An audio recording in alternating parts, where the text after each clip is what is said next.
Fala galera, Rômulo Jogaib Ida.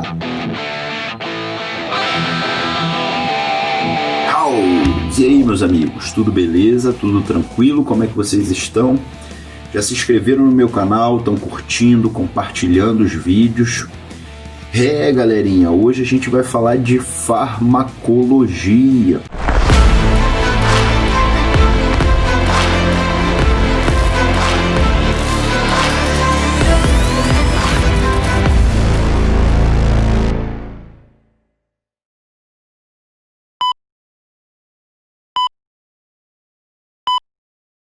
Sim, senhor, testosterona e farmacologia.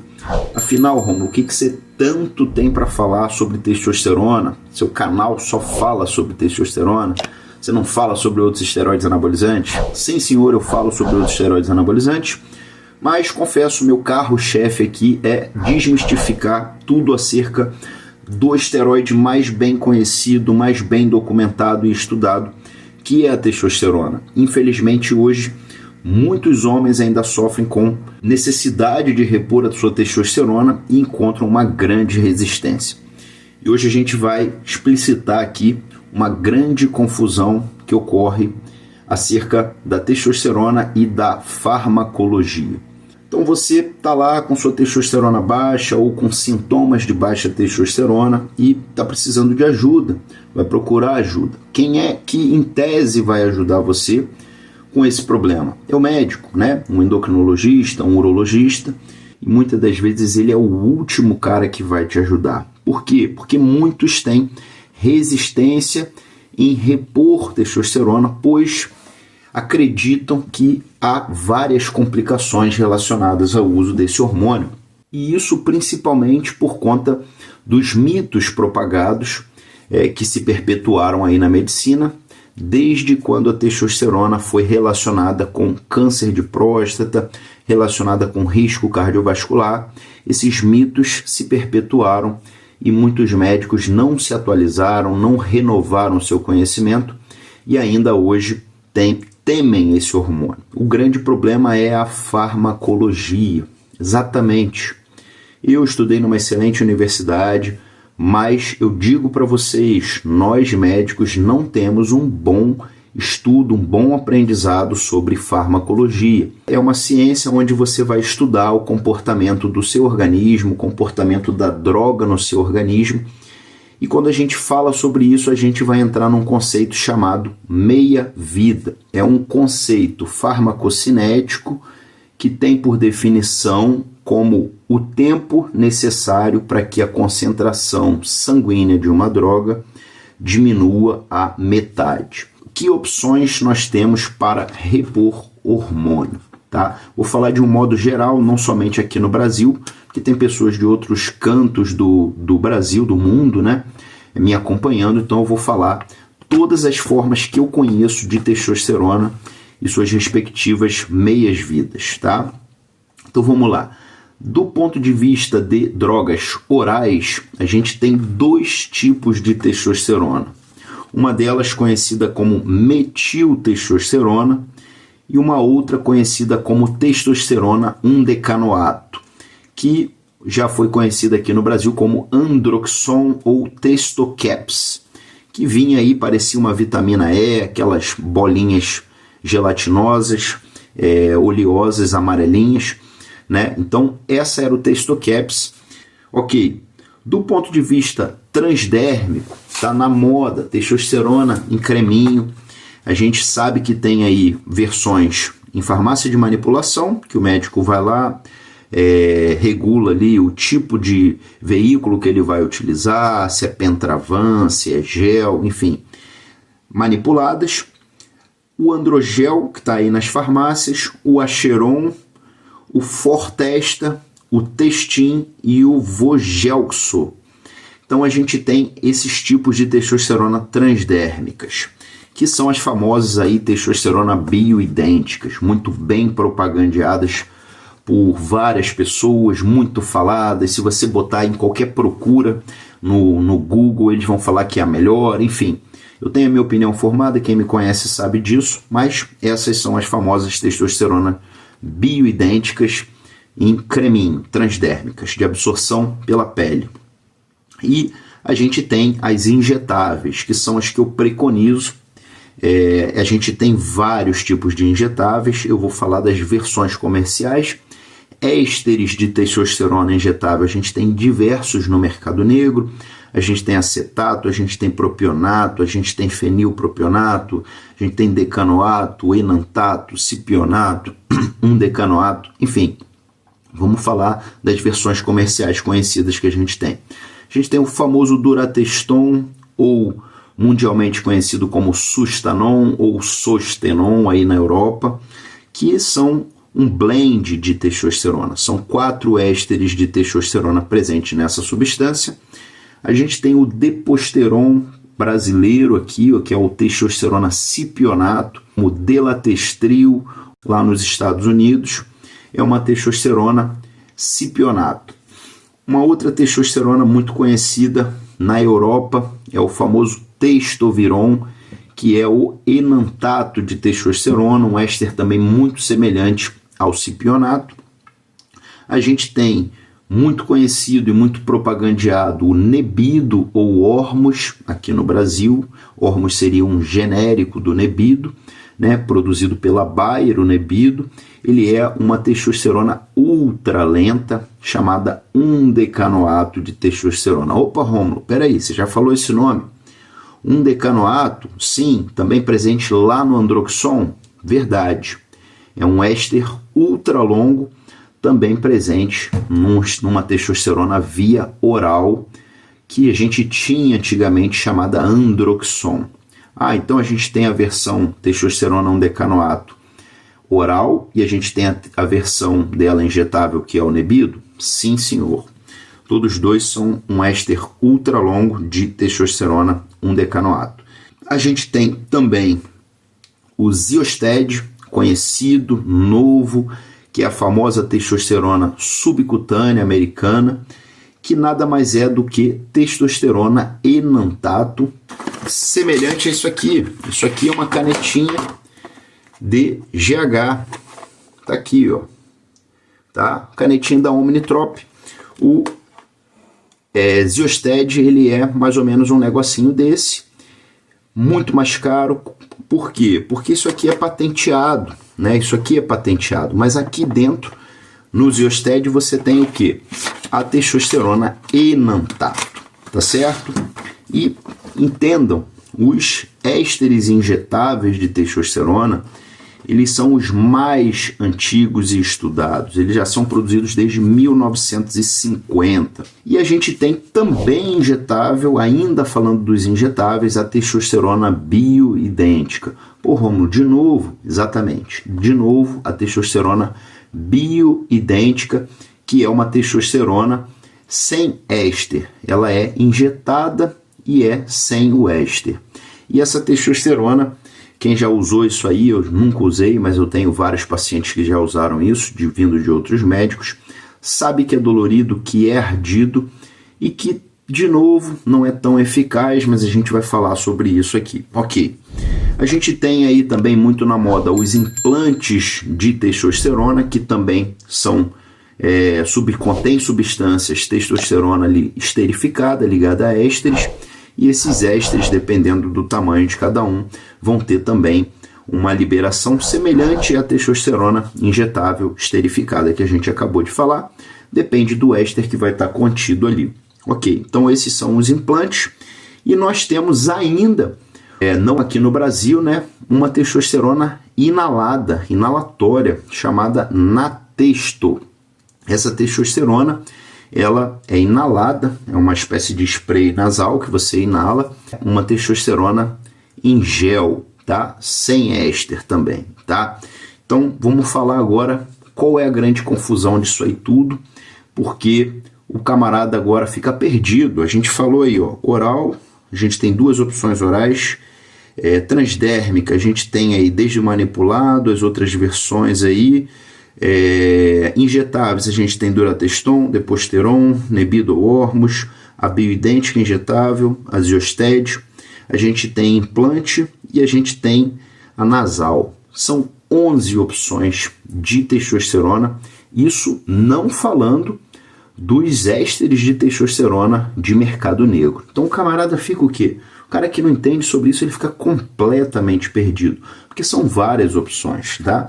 E o médico não seria diferente, né? Ele também ficaria perdido, porque ele não usa nele. Ele vai estudar e ver o que dizem os estudos. Então, o que a gente tem que entender? Para uma substância funcionar, para a testosterona funcionar em você, ela vai ter que, em última análise, fazer o quê? Como que funciona a testosterona no organismo humano, né? No mamífero. Como é que a testosterona funciona no mamífero? Basta ela estar no sangue? Sim ou não? É claro que não. Porque o hormônio esteroidal, ele é um hormônio que vai atuar, em última análise, dentro da sua célula. Não basta ele estar no sangue. O sangue é onde você enxerga ele e a gente monitora através do sangue. Mas o hormônio ele vai atuar no núcleo da sua célula, promovendo a ativação de genes. Então é isso mesmo, testosterona é um ativador, é um potente ativador dos seus genes. Ele se liga numa região específica, responsiva ao hormônio e vai promover os seus efeitos, tá? Então, afinal, qual é a grande confusão? A grande confusão é que nós não podemos medir esse hormônio dentro da sua célula. A gente mede esse hormônio aonde? No sangue. E os estudos todos que a gente tem aí sobre farmacologia, farmacocinética, eles avaliam os hormônios em que situação? No sangue. E entendam, o sangue ele é apenas um veiculador, um distribuidor desse hormônio pelo seu corpo, pelas suas células. Se você fez um exame laboratorial e você flagrou esse hormônio no seu sangue, num nível X ou Y, mais alto ou mais baixo, não quer dizer necessariamente que você está bem, que a sua célula está bem impregnada desse hormônio. Então, a análise sanguínea, ela é sempre o quê? Complementar aquilo que o paciente te apresenta. Então, é interessante, é válido a gente olhar o exame laboratorial? Sem sombra de dúvida. Mas a gente não pode ter o exame laboratorial como um norteador do rumo da nossa consulta. Então, vamos falar agora de meia-vida. Então, quando a gente fala da testosterona livre de éster, não esterificada, a gente está falando da testosterona que está presente ali no testosterona transdérmica, a famosa testosterona bioidêntica, a testosterona presente tanto na testosterona transdérmica quanto na bioidêntica injetável e a testosterona presente no natesto, a testosterona inalatória. Essas testosteronas todas que eu me referi, a transdérmica de creminho, a bioidêntica injetável e a natesto, todas essas são a testosterona sem um éster. E essa testosterona sem um éster, ela tem, pasmem vocês, um tempo de meia-vida que varia aproximadamente de 10 a 100 minutos. Alguns autores aí colocaram como 80 minutos. Então, vamos ficar aí com esse meio termo de 80 minutos. Então, entendam, testosterona sem o éster, seja ela bioidêntica injetável, bioidêntica transdérmica ou natesto, ela tem uma meia-vida de 80 minutos, tá certo? Entendam o conceito de meia-vida que eu já falei, é diferente de vida ativa, tá? Meia-vida é o tempo necessário para que a concentração de uma droga, de uma substância no seu sangue diminua a metade, tá certo? Isso é o conceito de meia-vida. Não quer dizer que passou uma meia-vida, você não tem mais vida ativa da droga. Vida ativa da droga, ou active life, quer dizer o quê? Uma concentração que você tem ainda da droga, passou uma meia-vida, você tem um nível X. Passou mais uma meia-vida, você tem outro nível. Quer dizer o quê? Um nível em que você ainda tem hormônio que promova efeitos biológicos em você. Ou seja, você mesmo tendo passado 1, 2, 3, 4 meia-vidas, vamos dizer assim como exemplo, você ainda tem os sintomas sendo beneficiados por aquela testosterona que está ali. Então você ainda acorda com ereção matinal, sua libido está boa, sua disposição física está boa, seu humor está legal.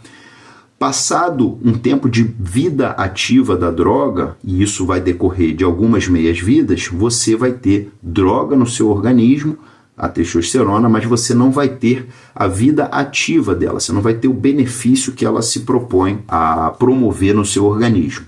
A famosa testosterona transdérmica, bioidêntica, que todo mundo fala, ela tem uma meia-vida de 80 minutos.